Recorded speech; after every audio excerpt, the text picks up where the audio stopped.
You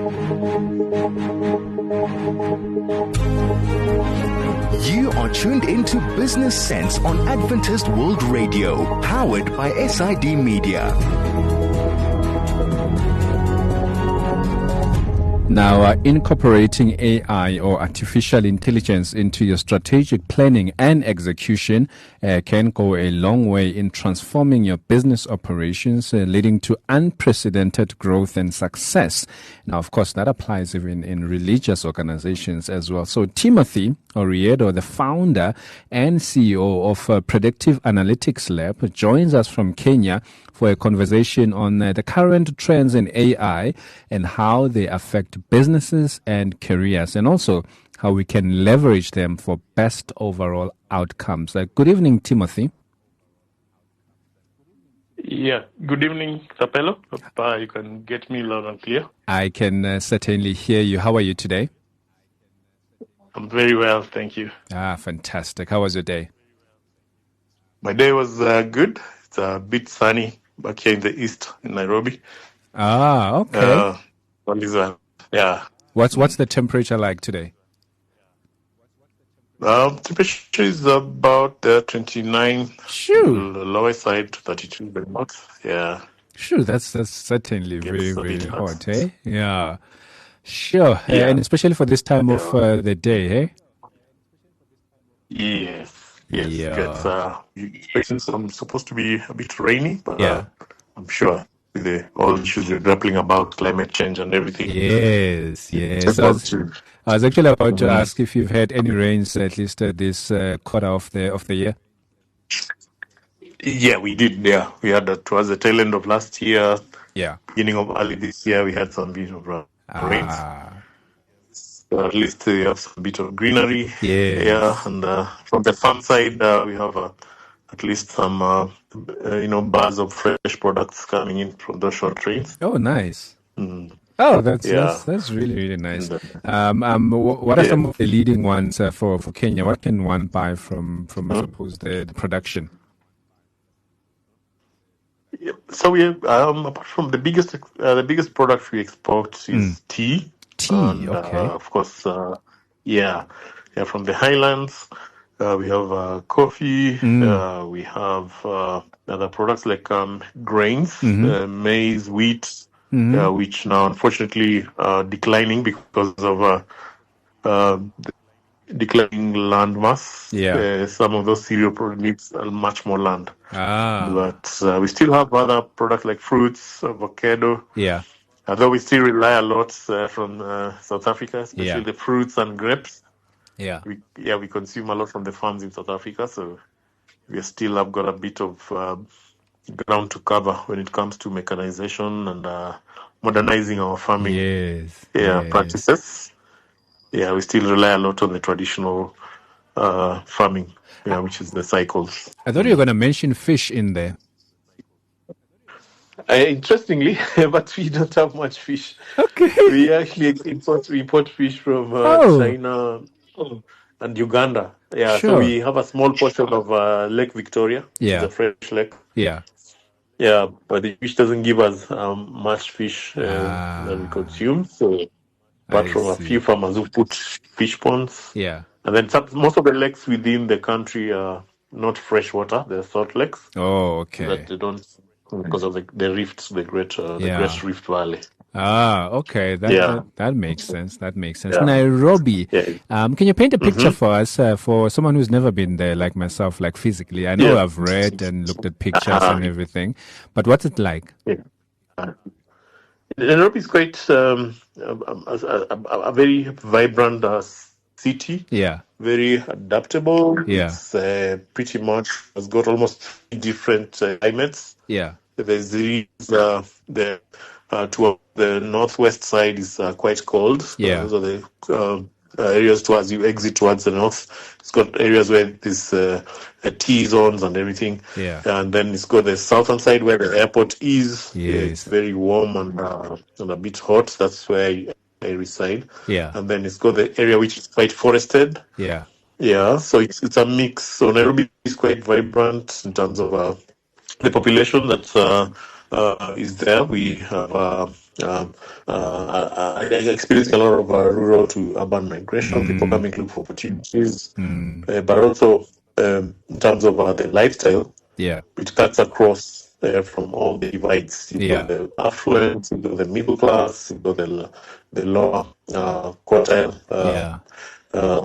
citizens, but we all mingle, and it's got a vibrant city with lots of opportunities and a bit sort of a balance. You know, we can say insecurity, some bit of areas with insecurity, some bit of areas a lot of safety. But generally it's on an upward trajectory. See a lot of commercial residential buildings coming up. Key harvest for investments. Just the other day, the United Nations announced it's moving some of its staff from New York to Nairobi. So it actually shows you the kind of confidence some of the global institutions have around the developments that we have in Nairobi. But then, So it's a city that we're quite proud of, and you're actually welcome. Definitely. You don't need a visa coming here. So you just come to the airport. Sure, that's amazing. I've got your number. Next time I, get blessed by God and I come there, I'm like, you know what, Timothy, I'm around. I'll say I'm around. I reside right next to the airport. So, look at you, flexing there. 5 minutes drive. That would certainly be beautiful. All right, let's get into the business of the day, leveraging artificial intelligence trends. But I wanted us to just start with you telling us a little bit about yourself and the work that you guys at Predictive Analytics Lab do. All right. So I'm mostly referred to as Coach Timothy Oriedo. I'm a certified coach, certified by ICF, International Coaching Federation, and WABC, World Association of Business Coaches. I'm an entrepreneur, founder of the company called Predictive Analytics Lab, and my background academically was in mathematics, and I have masters in organizational leadership. I'm currently pursuing a PhD in corporate governance. I've worked in the media industry, managing assets such as the one you're using for this interview. Worked for the biggest broadcaster in East Africa, that's Citizen Television and Radio, for 12 years, and I also worked for the biggest publisher in newsprint, that's a Nation Media Group, for 3 years. After which I exited and went into entrepreneurship back in the year 2015 to 2016. I founded the company called Predictive Analytics Lab. So I've been running Predictive Analytics Lab for 7 years now. What do we do at Predictive Analytics? So we help organizations make sense of information they've gathered, which is called data. How do we help them? So we help them through building their capacity in training. We've created various training programs to help organizations build the capacity to understand how to utilize technical tools to reveal the trends in information and data. Secondly, we also build softwares. We've been able to develop various softwares that are helping organizations to drive the agenda of data-driven decisions. And then lastly, we do consulting and advisory to various organizations that are looking to adopt data-driven. So we do that through 3 different vehicles. So we have 3 pillars. We have a technical pillar. The technical pillar is various tools and softwares that we design.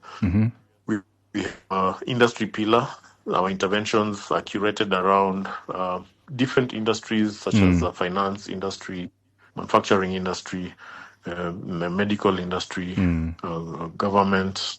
So we develop solutions for every industry. And then also we target a professional vertical. We have developed interventions for accountants. We have developed interventions for journalists, HR professionals, finance professionals. So we ensure that no one is left behind in terms of industry and then also in terms of profession. Oh, fantastic. Yeah, That's quite a so comprehensive outline of what yeah, you guys do. And I'm really interested in the yeah, data-driven analytics as well. And I particularly think that's going to yeah. be a huge part of our discussion today. Someone said Oh, data sure. is the new currency. Mm-hmm. Yes, so yeah, that's one synonym that explains Yeah. that there's value in data. Yeah.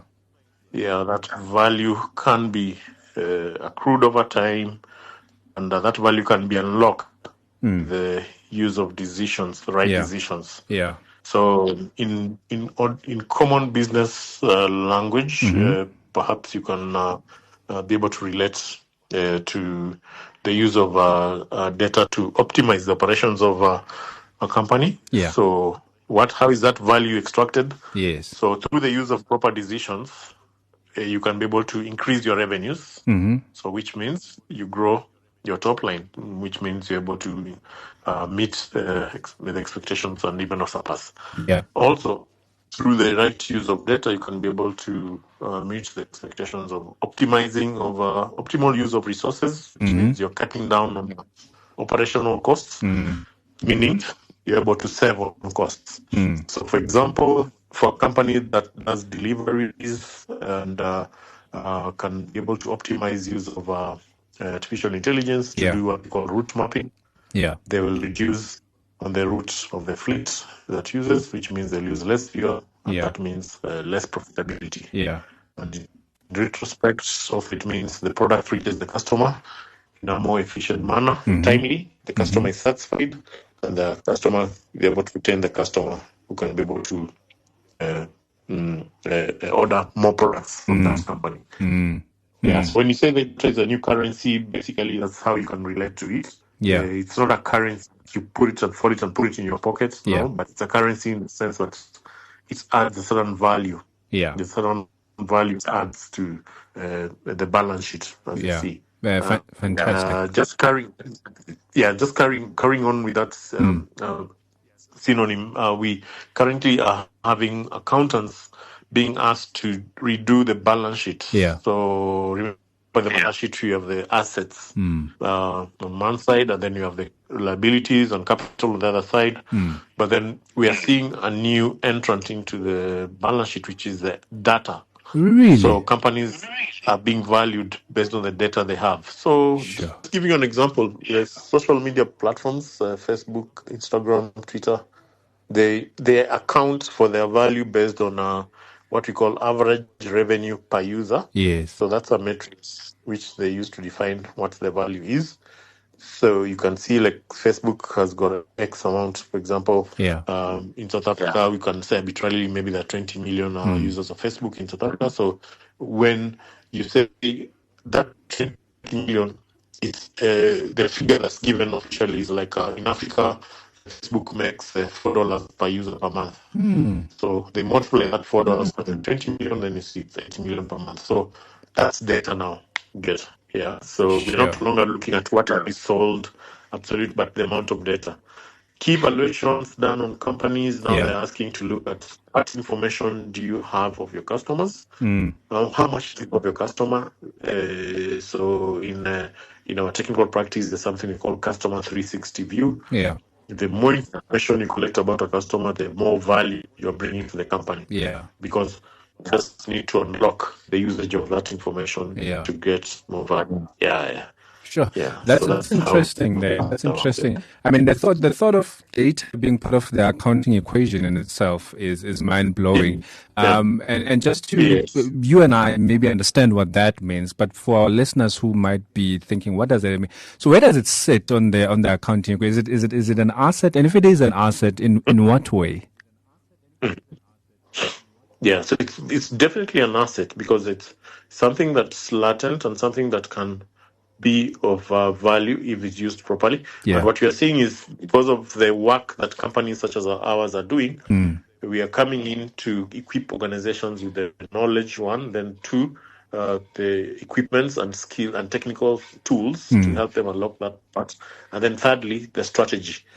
So we're able to walk with them the journey of what to institutionalize within the organization to ensure that you have a data-driven mindset. Yeah. Yeah, so that means that the hordes and hordes of information that were sitting static in the organizations are now being able to unlock, and we're now able to have data that can be utilized and harvested to extract monetary value. Yeah, so It's just interesting in a that nutshell, it's interesting that you place it at top line revenue. yeah. Definitely, yeah. So in some industries, actually, it's treated as a top line revenue Yeah. because there's a direct correlation. Mm-hmm. Yeah, like those platforms, for example, Amazon may say we have Netflix, we have X amount of subscribers, so it's top line revenue. Yeah, directly. That's quite interesting, and I think it, Yeah, it does make sense when you do valuations, right? So I suppose there's some financial modeling that you guys do to actually justify besides, why it even sits at top line revenue for any business, but also just to say yeah, it's yeah, intangible, but it's still an asset at the end of the day because you've got this data that if you can, yeah. I suppose, mine it correctly, then it can influence how you make decisions and unlock your competitive advantage. In the Precisely. market and against your competitors as well. But I just want us then Yeah. to look at, the current trends that you are seeing. I mean, like I'm saying, for the fact that it sits in our valuations for me is mind blowing. I think the world is moving towards a Yeah. certain direction just by using data. And that's why, Yeah. like you said, it is becoming currency this nowadays, and it's an asset. But what are some of those current trends to look out for in terms of AI and our businesses then? Yeah. Yeah. So in fact, even just in an aspect of valuation, I can give you another example. Like the biggest platforms, there's Facebook, Yeah. Amazon, Netflix, Google. They're actually very unprofitable in their first, let's say, first 10 years. Yeah. Yeah. And the only thing that kept them surviving, the only thing that kept investors coming in to put their money there Is data. was because of the data they Yeah. had. Yeah. And that data was telling a story, and that story was a promise that was being given to the investors, and they could see that future, where the future is headed. But Yeah, wait, so it's, Timothy, if, if, wasn't if an Facebook investor, almost banned because of that data that they were sitting with? I mean, that guy was through court cases because of that, and I think that's going to be my other questions around, the data that we have yes, and the integrity, but I suppose the copyright and all the other yeah, related laws and all that. yeah. But just to go back to that point you're making, that guy almost got banned. Mm-hmm. Yeah, of course, there was a period where there was an ungovernable sets of rules that are not standardized. Yeah, and this is typical of technologies that are coming up, and governments not able to match the pace with which the technology sectors are evolving. Yeah, but if you look at that perspective and you see where it's actually really the force and the push that's coming from the markets. Yeah. So for example, a traditional company such as General Motors or Coca-Cola, Yeah. they look at the valuation based on the stock exchange prices. Yes. But Yes. if that was the scenario, right now you still have them as the leading companies in terms of value. But you see the script changed. The power went to the consumer, and the consumer is that data. Yeah. Yeah. So that's what we keep observing as an emerging trend, is where very young companies, very subtle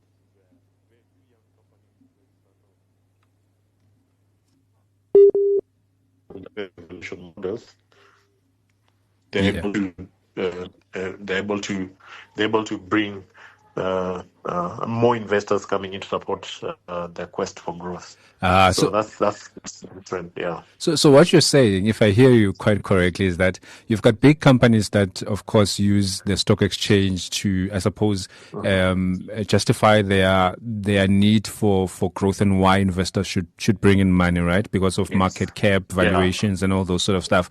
But what I'm hearing you saying is, small companies that could compete with your big companies can compete on the basis of the data that they have, and then saying, based on this data, this is what it would mean from a revenue point of view, and this is where we could be in the next 2 or 3. That's massive, Timothy. Yes, and that's exactly why this is called a revolution. Sure. Because we're seeing a revolution. We're revolutioning the different industries. We're revolutioning how we interact with the the various traditional institutions being shaken.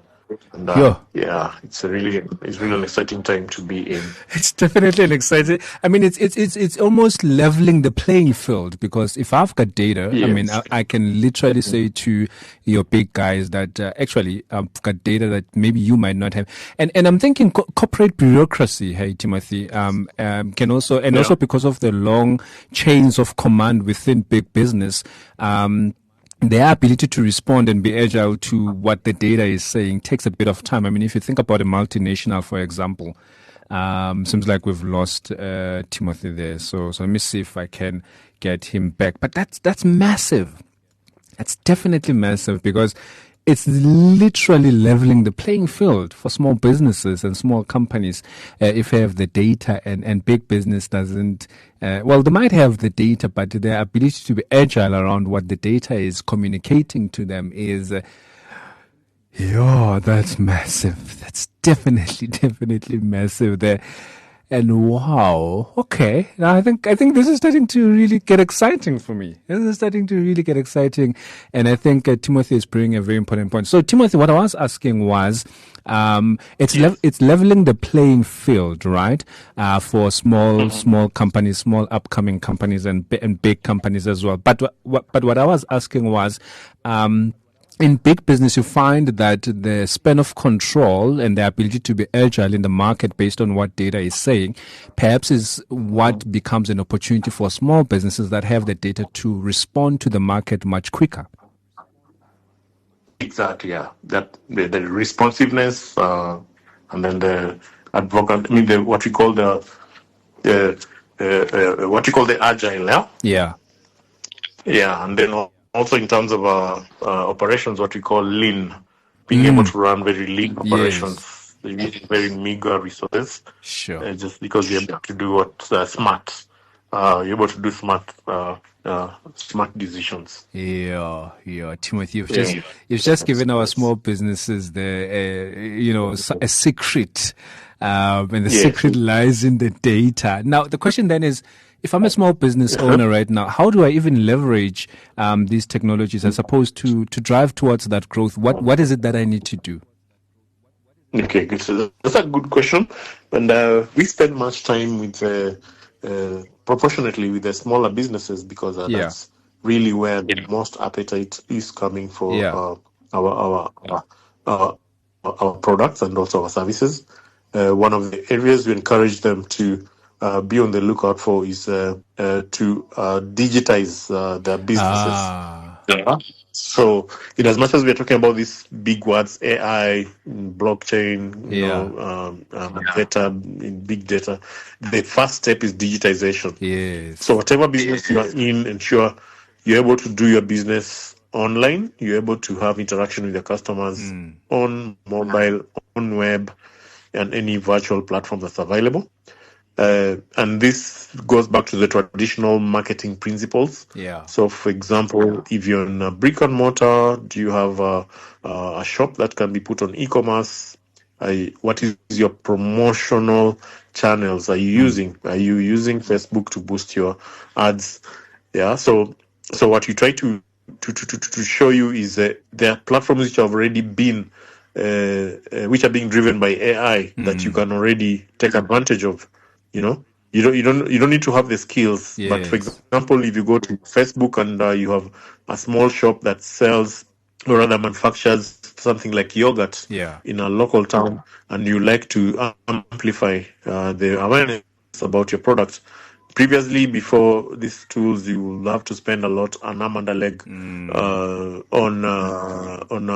ads on, for example, on a national TV station or a radio station, and those ads are not targeted. But if you've got a small budget, just go to Facebook. As little as $20, you're able to book an advert, geofence it, saying you need to reach to people with small children who utilize yogurt. You can go further and refine your audience in this local town, and you reach it. So we are seeing ourselves evangelizing that this digitization aspect as being one of the key drivers of AI adoption, and it's a key area that we want to focus. Then again, you move to other aspects. For example, the marketplace. You putting your products, for example, on channels, e-commerce platforms for distribution. Yeah, you're able to remove the need for you owning a physical shop. So you're reducing your costs of paying rent. Why? Because it's directly from a manufacturer to consumer. Yeah. So that manufacturing to consumer, you're able to flatten those intermediaries. Yes. You also outsourcing some of the functions.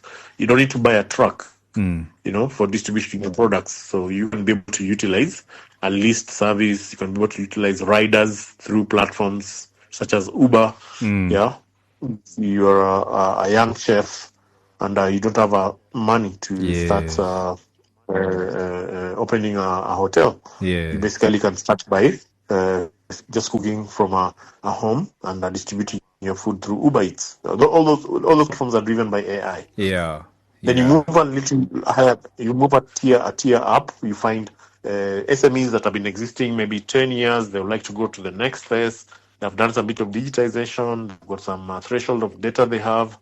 They have 50 to 100 employees, but they want to push themselves up next level and start competing with the big boys. So those ones, again, we have solutions for them.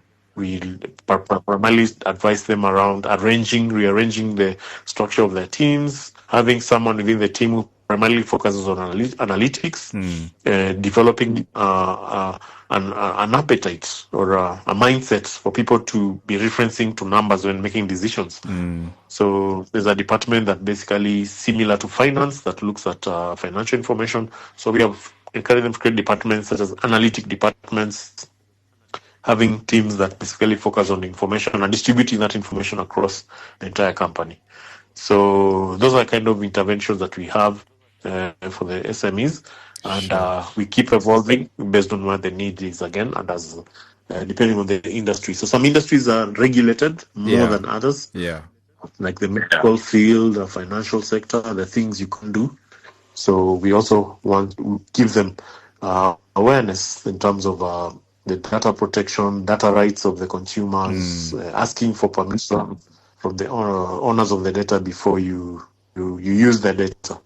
Because again, in as much as data is an asset, it can also be a liability. When you have too much data and you've not protected yourself, well, someone can come and sue you.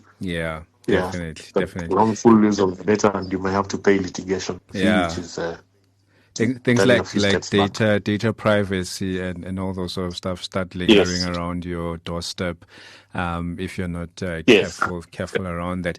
Now, when I did my paper for my MBA there, Timothy, one of the things that I realized in the Kenyan market, because I was looking at the advancement of technology and the adoption of technology in sub-Saharan Africa, one of the things that I realized was Kenya was leading in that particular sphere. So my question is, how is the adoption of these AI technologies as a person who's on the ground in Kenya in terms of small businesses as well? Do you find that the adoption, digitizing that you spoke about there, how much of it is actually being adopted and at what rate? So it's a bit of an anthropological study that you can be able to relate to why Kenya is a bit on the advancing stage. Because we look at the industrial revolutions. We have had 4 industrial revolutions in the world. Actually, we have a 5th industrial revolution that's beckoning, but we are still ready to optimize on the 5th or the 4th one. And Kenya sort of leapfrogged from the 2nd industrial revolution much more quickly to the 4th. I would say from the 1st to the 4th. Why? Because of mobile telephones. Definitely. There's some data which has been shared to show some households who don't even have a toothbrush, but they have a mobile phone. They'll never brush their teeth, but they have a mobile phone. That was interesting. Yes. So we had that jump and that leap in the 2000s when the government adopted the mobile telephone, and perhaps because of the nature of our infrastructure. We struggled a lot with setting up the cables for the telephones back then because of financial constraints and poverty, and electricity penetration was very low. Yeah. So we lived from when the telephones came, they started becoming cheaper. Yeah. It was wireless transmission of signal, and then we started seeing electricity penetration. Yeah, and then of course new platforms started riding on the mobile phone. So we started having M-Pesa, which is money. People who had never stepped in a bank are now having access to money in their pockets. Yeah. When we used to send money to our folks using courier services like a bus, we'll send money in an envelope until it will travel overnight. Nowadays, so it's changed. Yeah, so the adoption is quite high, and remember the reason. One of the points I gave you at the beginning when you talked about application of AI in businesses, I talked to you about digitization. Yeah. So businesses have to so when you digitize, there's availability of data. Yes. If you don't digitize, there's be no data available. So that's one of the things that has enabled Kenya to be at the forefront, because all of a sudden we have lots of data. You can be able to create credit score algorithms to give out loans, even for people who don't have bank accounts. Yeah. Just by looking at their transactional history on their mobile wallets. Yeah.